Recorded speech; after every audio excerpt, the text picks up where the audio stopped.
നമസ്കാരം. ബഹുമാന്യരെ, ഞാൻ Moideen Shah, Janata Dal national president. നിങ്ങൾക്ക് എല്ലാവർക്കും എൻ്റെയും എൻ്റെ പാർട്ടിയുടെയും അഭിനന്ദനങ്ങളും ആശംസകളും. ഒരു പരമാർത്ഥം പറയുമ്പോൾ തെറ്റിദ്ധരിക്കുകയോ സംശയിക്കുകയോ ചെയ്യരുത്. എൻ്റെ വിശ്വാസം പോലും സംശയിക്കരുത്. ഇതിപ്പോൾ രണ്ട് കന്യാസ്ത്രീകളെ പോലീസ് അറസ്റ്റ് ചെയ്തു. അവർ നിരപരാധിയാണ്, മറ്റു പറഞ്ഞ് മതപ്രചരണത്തിന് പോയതാണ്. എന്തുവാകട്ടെ, സമാധാനത്തിലല്ലോ. അവർ രക്ഷപ്പെടുത്താൻ വേണ്ടി ഇന്ത്യയിലെ പ്രത്യേകിച്ച് പ്രതിപക്ഷങ്ങൾ മുഴുവനും BJPയും ശ്രമിച്ചു. അവർ തൽക്കാലം അവർക്ക് ജാമ്യം കിട്ടി. നല്ല കാര്യം, അതിൽ തെറ്റൊന്നുമില്ല. ഒരു കാര്യം ഞാൻ കോൺഗ്രസോട് ചോദിക്കട്ടെ. ഇന്ത്യ ശരി, ഒരു കുഴപ്പമില്ല, നല്ല കാര്യം തന്നെ. പ്രത്യേകിച്ച് കോൺഗ്രസ് ചോദിക്കട്ടെ. അത് ഇന്ത്യയിലെ പ്രബല ന്യൂനപക്ഷം മുസ്ലിങ്ങളിൽ 30 കോടിയുണ്ട്. 20% റൗണ്ട് അബൌട്ട്. ആ 20% മുസ്ലിങ്ങളിൽ വോട്ടിംഗ് പ്രായമുള്ളവരും വോട്ടിന് അർഹതയുള്ളവരും ആയ 99.9% വോട്ട് ചെയ്ക്കുന്നത് ഇന്ത്യ മുന്നണിക്കും കോൺഗ്രസുമാണ്. ഒരു സംശയക്കാര്യത്തിലല്ലോ. BJPക്ക് 14 വോട്ടുകളും പോയിട്ടില്ല മൊത്തം. ഇത് സത്യമാണ്. ആർക്കെങ്കിലും സംശയം ഉണ്ടെങ്കിൽ ഞാൻ ചോദിച്ചാൽ കണക്ക് ഉദ്ധരിച്ചു തരാം. പക്ഷേ ആസാം ഉൾപ്പെടെ പല സംസ്ഥാനങ്ങളിൽ, പ്രത്യേകിച്ച് ആസാമിൽ ആയിരക്കണക്കിന് കെട്ടിടങ്ങൾ, വീടുകളും പ്രാർത്ഥാലയങ്ങളും ബുൾഡോസ് കൊണ്ടുവന്ന് നശിപ്പിച്ചപ്പോൾ നമ്മുടെ ഈ കോൺഗ്രസ്, രാഹുൽ ഗാന്ധി ഉൾപ്പെടെ കോൺഗ്രസ് നേതാക്കളും പ്രതിപക്ഷ നേതാക്കളും എവിടെയായിരുന്നു? അത് കിടപ്പോട് നശിപ്പിക്കണം. ഇത് സംശയത്തിൻ്റെ പേരിൽ അറസ്റ്റ് ചെയ്തോളൂ, തൂക്കിക്കൊല്ലം വെച്ചിട്ടൊന്നുമില്ല. അപ്പോൾ ഇതെന്താണ് നിങ്ങൾ മനസ്സിലാക്കാത്തത്? ഇതാണ് നിങ്ങളുടെ സോഷ്യലിസം, ഇതാണ് നിങ്ങളുടെ മതേതരത്വം, ഇതാണ് നിങ്ങളുടെ ജനാധിപത്യം, ഇതാണ് നിങ്ങളുടെ സാമൂഹ്യ നീതി. ചോദിക്കണം, വ്യക്തിയാണ് ഉത്തരം പറയണം. കേരളത്തിൽ കോൺഗ്രസ് ഉൾപ്പെടെ, മുസ്ലിം ലീഗിൻ്റെ കുഞ്ഞാക്കു ഉൾപ്പെടെ, വടക്കേ ഇന്ത്യയിലെ ഇന്ത്യൻ പ്രതിപക്ഷ മുന്നണി ഉൾപ്പെടെ എല്ലാവരും പറയണം. അവിടെ ആയിരക്കണക്കിന് 10,000-കണക്കിന് ആൾക്കാർ വീട്ടിലായിരിക്കുകയാണ്. അവരെല്ലാം തെറ്റിയിട്ടെങ്കിൽ നോ പ്രോബ്ലം, ശിക്ഷിക്കോട്ടെ, അത് നമ്മൾ എതിർക്കില്ല. പക്ഷെ വീട് നശിപ്പിക്കാൻ അതൊരു പൊതു നഷ്ടമല്ലേ? വീട് വേണ്ടി സർക്കാർ കണ്ടുകെട്ടാം. ഇപ്പം അച്യുതാനന്ദൻ, അദ്ദേഹം മരിച്ചുപോയി. അദ്ദേഹം പോലെ മൂന്നാറിൽ ഇത് കയറി വീട് പൊളിച്ചെളിഞ്ഞ്. അന്ന് ഞങ്ങൾ എതിരായിരുന്നു. പൊളിക്കാൻ പാടില്ല, അത് നശീകരണ വാസനയാണ്. അതുപോലെ കുണ്ടന്നൂർ ഭാഗത്ത്, മരട് കുണ്ടന്നൂരിൽ 2 കൂറ്റൻ ഫ്ലാറ്റുകൾ 10-14 നിലയുള്ള പൊളിച്ച് തകർത്ത് കളഞ്ഞു. സുപ്രീം കോടതി വിധിയാണത്. അവിടെ നമ്മൾ തകർക്കുന്നതിനാ? അത് നിലനിർത്തിയിട്ട് വീടില്ലാത്തവർക്ക് താമസിക്കാൻ പാടില്ലേ സർക്കാർ ചെലവിൽ?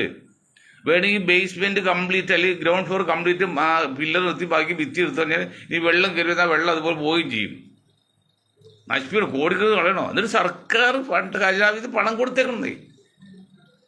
ഇവിടെ ഒരു നേരത്തെ ആഹാരം കഴിക്കാൻ വഴിയില്ലാതെ കഷ്ടപ്പെടുമ്പോഴേ സർക്കാർ ഖജനാവിൽ പണം കൊടുത്തേക്കാണ് കോടികൾ. എന്താണിത് ചെയ്യുന്നത്?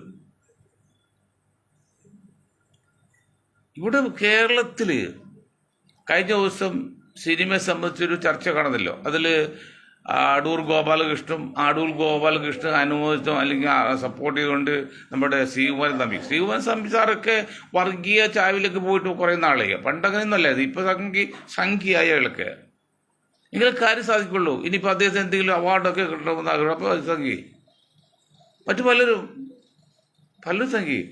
കേരളത്തിലെ സിനിമ വ്യവസായം ഒരു കാലത്ത് മട്ടാഞ്ചേരി ജിഹാദികളുടെ കയ്യിലാന്നൊക്കെ പറഞ്ഞില്ല. ഇവിടെ സഭയുടെ ആൾക്കാരും പിന്നെ ഇവിടെ സംഘപരിവാറും. ഇപ്പൊ തനി ആ സംഘപരിവാറിന്റെ കയ്യിലായില്ലേ?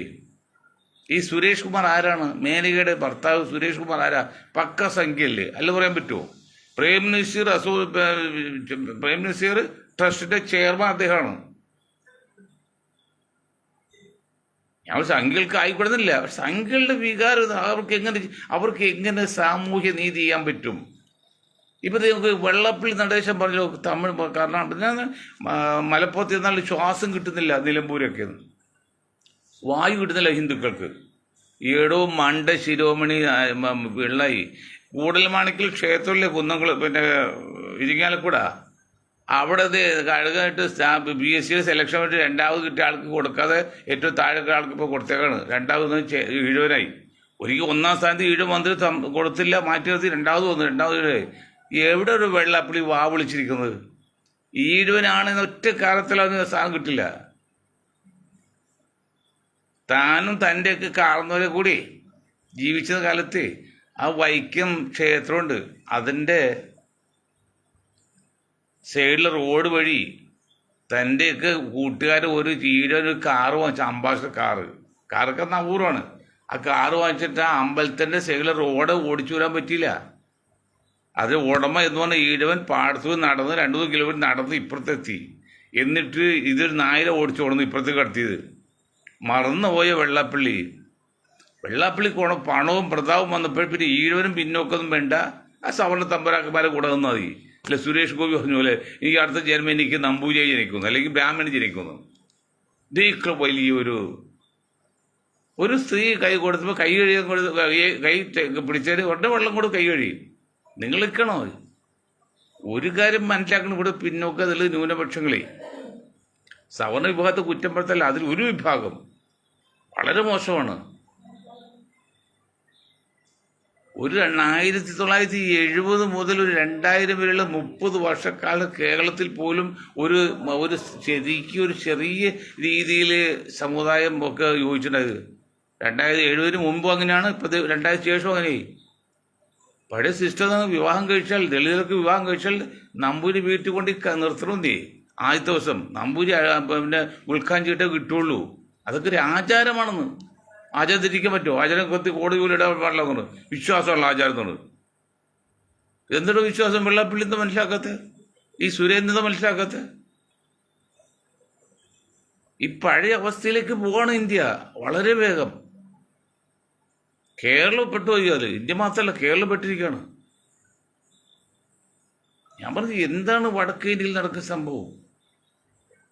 ഇപ്പോൾ കന്യാസ്ത്രീയായിട്ട് ക്രിസ്തീയ വേഷം ധരിച്ച് ബൈബിളായിട്ട് റോഡ് ഇറങ്ങാൻ പാടില്ലാത്ത അവസ്ഥയായി.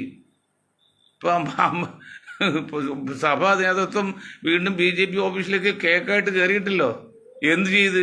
കൊന്നതും നീയേ, കൊല്ലിച്ചു നീ എന്ന് പറയും പോലെ അറസ്റ്റ് ചെയ്തും അവർ ജാമ്യത്തിൽ വിടാൻ ശ്രമിച്ചവർ തന്നെ. ഇതൊക്കെ ഒരു ഉരുണ്ടുകളെന്ന് പറയാൻ പറ്റില്ലേ? അടവ് നയെന്ന് പറയാൻ പറ്റില്ലേ? സഭ ഇപ്പോഴും വിശ്വസിച്ചിരിക്കല്ലിട്ട്.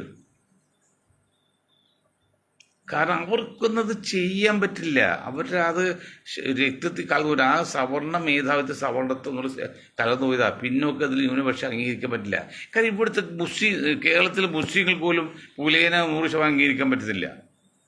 കാരണം ഞാനൊരു മുസ്ലിമാണ്. ഞാനിപ്പോൾ ബഹുജൻ സമാജ് പാർട്ടി പ്രവർത്തിച്ചപ്പോഴേ എൻ്റെ സമുദായം പലരും ചോദിച്ചാ, അല്ലെങ്കിൽ തന്നെ പലരെ കൊണ്ട് ഒരു രക്ഷയില്ല, നീ ഒന്ന് വളർത്താൻ വെച്ചു. കാരണം അവരെ കുറ്റം പറയാൻ പറ്റില്ല. അവരുടെ വേഷം, അവരുടെ ചില സ്വഭാവം കാണുമ്പോൾ ചിലർക്ക് ഇഷ്ടപ്പെടും. എന്താ കാരണം? അവർക്ക് മാന്യമായി ജീവിക്കാൻ അവസരം കൊടുക്കാതെ അവരെ കുറ്റവാളിയാക്കി വെക്കുമ്പോൾ സ്വാഭാവികമായിട്ടും അവർക്ക് വെറുപ്പ് വരും. അതായത് ഞാൻ